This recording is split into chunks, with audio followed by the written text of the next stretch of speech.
السلام علیکم۔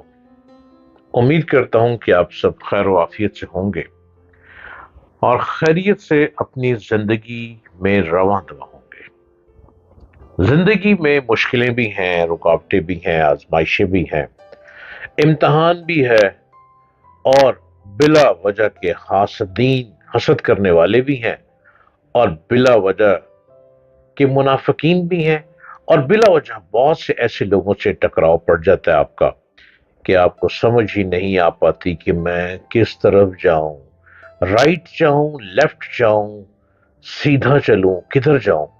اس الجھن میں آ کر انسان مرجھا جاتا ہے۔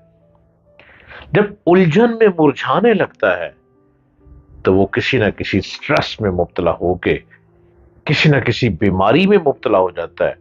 اور بیماری سب سے پہلے کیا ہوتی ہے؟ بلڈ پریشر، سر بھاری ہونے لگ پڑتا ہے۔ جب ڈاکٹر پہ جائیں گے تو وہ سب سے پہلے آپ کا بی پی لیں گے اور کہیں گے آپ کو بی پی ہو گیا۔ اب بی پی کوئی بیماری نہیں ہے، بی پی کاز سے ہے۔ کاز کیا؟ سٹریس کاز، اس سے بی پی آپ کو ہو گیا۔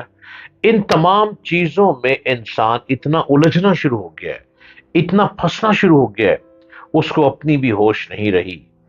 گھر سے نکلتا ہے بچوں کی روزی کمانے کے لیے، لیکن جب گھر واپس آتا ہے تو سر بھاری، سٹریس اور مشکل حال میں بانگے دھاڑے، چیخو پکار میں گھر میں داخل ہوتا ہے۔ اس تمام چیزوں کی الجھن میں کیوں انسان پڑ گیا؟ اس کی وجہ کیا ہے؟ کبھی آپ نے سوچا کہ صوفیزم کیا چیز ہے؟ صوفیزم کب سے ہے؟ صوفیزم آج سے نہیں ہے، صوفیزم ہزاروں سال پرانا علم ہے، اور یہ وہ علم ہے صوفیزم جو صوفی کرتے تو عبادت ہیں، کرتے تو ریاضت ہیں، کرتے تو مجاہدہ ہیں، کرتے تو میڈیٹیشن ہے، کرتے تو وہ سانسوں کی مالا کو پیرو کر اور سانسوں کے ذریعے ذکر کرتے ہیں۔ سانسوں میں رہ کر کہیں ہو کی پکار کرتے ہیں، کہیں تو کی پکار کرتے ہیں، کہیں رب کی پکار کرتے ہیں، کہیں اللہ کی پکار کرتے ہیں۔ ہے وہ صوفیزم۔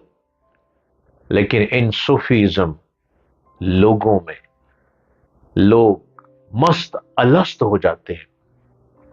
صوفیزم کی بیس کچھ یوں ہے کہ صوفیزم آپ کو سکون کی طرف لے کے چلتی ہے، صوفیزم آپ کو پاکیزگی کی طرف لے کے چلتی ہے، صوفیزم آپ کو بالکل نت نیا، بالکل بہت اچھا، بہت خوبصورت، بہت نکھار کے ساتھ دنیا میں لے کے چلتی ہے۔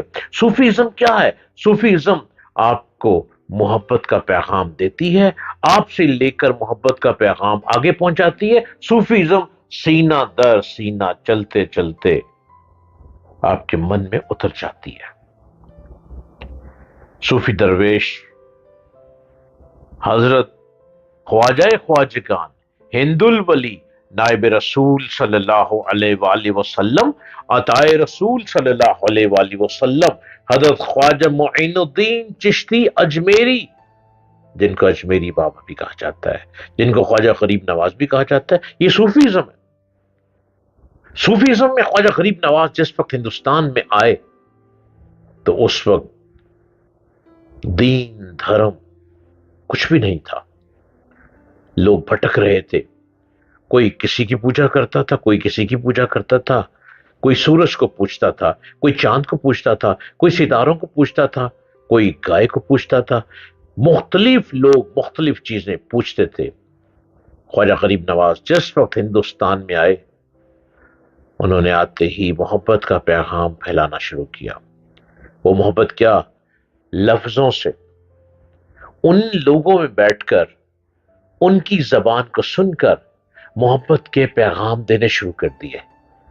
لوگوں نے آنا پریشانی لے کر، مصیبتیں لے کر، آزمائشیں لے کر، ٹوٹ پھوٹ لے کر، بیماریاں لے کر۔ خواجہ غریب نواز نے دعا کے لیے ہاتھ اٹھانے، اے میرے رب، یہ جس امید سے آیا ہے یہ کسی اور دھرم کو مانتا ہے، میں تجھ کو مانتا ہوں، میں تیری پکار میں رہتا ہوں، میں تیرے ذکر میں رہتا ہوں، میں تیرے عشق میں رہتا ہوں، میں ساری رات تجھ پہ سجدے کرتا ہوں، میں 5 وقت نماز میں تجھ پہ سجدے کرتا ہوں۔ الہی لاج رکھیو اور وہ شخص ٹھیک ہو جاتا تھا۔ یہ خواجہ غریب نواز صوفی ازم کے وہ منبع تجلیات ہیں جنہوں نے 90 لاکھ لوگوں کو مسلمان کیا۔ 90 لاکھ لوگوں کو، یہ فگر دیکھیں کتنا بڑا ہے۔ مختصر وقت میں 90 لاکھ لوگ کیسے مسلمان ہو گئے؟ صوفی ازم کی محبت سے، صوفی ازم کے پیار سے، صوفی ازم کی درویشی سے، صوفی ازم کی نگاہوں سے، صوفی ازم من میں اتر کر تو کہنے میں، اور صوفی ازم کہ ان درویش کا چہرہ دیکھ کے، ان کا روپ دیکھ کے، جن کے روپ میں ہمیشہ نور ہی چمکتا تھا۔ آپ صوفیزم سے بہت دور ہوتے چلے جا رہے ہیں۔ صوفیزم آپ کو بھٹکنے نہیں دیتا، صوفیزم آپ کا ٹریک سیدھا رکھتا ہے، صوفیزم آپ کو بکھرنے نہیں دیتا، صوفیزم آپ کو سیدھا سٹیٹ لے کے چلتا ہے، صوفیزم آپ کو ٹوٹ پوٹ کا شکار نہیں ہونے دیتا، صوفیزم آپ کو بیماریوں سے بچاتا ہے، صوفیزم آپ کے من میں اتر کر، من کی مالا کو پیرو کر، من کی مالا میں وہ ذکر ڈال دیتا ہے جو ذکر اللہ ہے، ہو ہے، رب ہے، تو ہے، مہربان ہے، اللہ ہے، اور اللہ ہی اللہ ہے، اللہ اول بھی اللہ، آخر بھی اللہ، ہر طرف اللہ ہی اللہ۔ صوفیزم آپ کے من کو پوتر کر دیتا ہے، اور یہ صوفیزم، یہ صوفی لوگ بر صغیر میں جب داخل ہوئے تو انہوں نے پیغام ایسا پھیلایا کہ ہر طرف جہاں پہ مسلمان نہیں تھے، مسلمان ہی مسلمان ہونا شروع ہو گئے۔ صوفیزم کسی بھی بستی میں آ جائے محبت کا پیغام لے کر آتا ہے، صوفیزم کسی بھی شہر میں آ جائے محبت کا پیغام لے کر آتا ہے، صوفیزم کسی بھی راستے پہ چلنے لگ پڑے محبت کے پھول بکھارتا چلا جاتا ہے۔